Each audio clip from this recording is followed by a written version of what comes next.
where does religious belief even come from? It's a massive question, one that people have been wrestling with forever. Today, we're going to dive deep into one specific psychological theory that tries to answer it. We're going to trace the path from a single, raw emotion all the way to the complex faith systems we see today. Okay, so let's just jump right in, right? What was that initial spark? What could possibly have been going on in the mind of an early human that made them, for the very first time, think about a world beyond their own?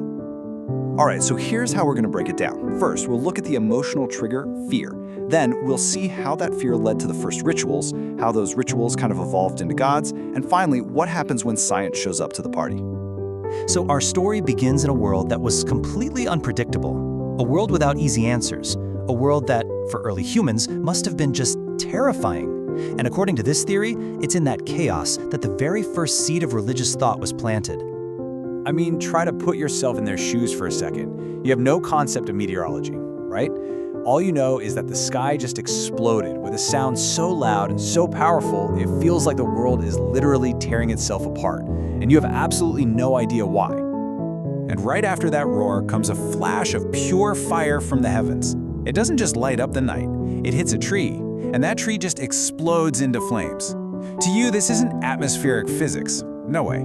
This is a weapon. It's being thrown by something powerful, and, you gotta assume, something angry. And you know, this chaos wasn't just coming from the sky. Think about a sudden flood that just wipes out your home, or a wildfire that consumes your entire world, or the ground itself just shaking violently beneath your feet. Your whole life was at the mercy of forces you couldn't understand and you certainly couldn't predict. And this really gets to the core of it all. They were living in a pre-scientific world. They didn't have the concepts of geology or physics to fall back on. The only tool they had in their toolkit to try and make sense of everything, their own imagination. Let's be really clear about the emotion driving all of this. This wasn't some intellectual curiosity. This was pure, gut-level fear. The kind of terror that makes you desperate for an explanation, honestly any explanation, just so you can feel a tiny bit of control and maybe, just maybe, survive another day. So what do you do with all that fear? You can't just sit there. You have to do something. And the thinking, according to this theory, goes like this. If these terrifying events aren't random, if something is causing them, then maybe, just maybe, I can influence that something. And this is where we see the birth of the first rituals. I love this slide because it shows the mental leap so perfectly. It starts with that raw fear. You can't explain it, so what do? You personify it. You give it human emotions. The storm isn't just a storm, it's angry. And if it's angry, well, you try to calm it down. You give it a gift, and boom, the offering is born. So what would they offer? Well, the most valuable things they had, of course. Precious food they needed to survive, shiny objects they treasured, maybe even animals from their flock. Anything they thought might appease these powerful, invisible, and frankly very moody forces. And you really have to appreciate what a massive turning point this was. This wasn't just about survival tactics anymore. This was humanity's very first attempt to open up a line of communication with a supernatural world, to start a conversation with the universe itself. But of course, it didn't stop there. These early attempts to bargain with an angry storm or a shaky ground didn't stay abstract for long.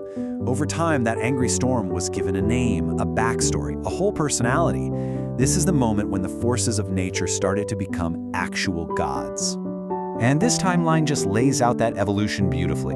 You start with the direct worship of nature itself, the sun, the river, the sky.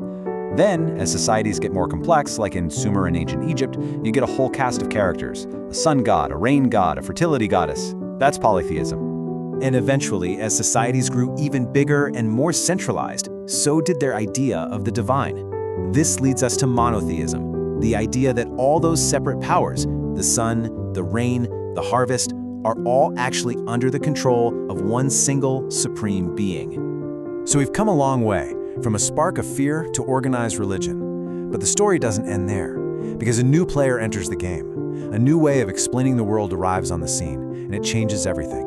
And that, of course, is science. This slide just nails the central conflict, doesn't it?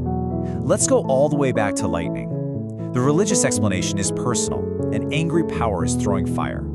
The scientific explanation is totally impersonal. It's just an electrical discharge.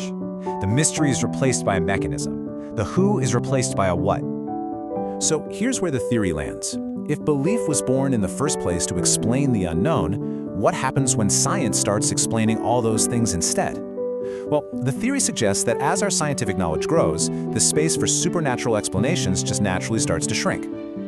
And this leads us to the theory's boldest and, you could say, most controversial prediction. The idea is that eventually, humanity will outgrow the need for belief systems that are founded on that original fear of the unknown, and will replace them with ethical systems based not on illusion, but on reason and our scientific understanding of the universe. And that leaves us with a huge question to chew on. If this theory is right, if religious belief really did begin as our first attempt to cope with a terrifying and unknown world, then is it inevitable that science will one day replace it entirely? It's a pretty fascinating way to think about our past, and a really provocative question about our future.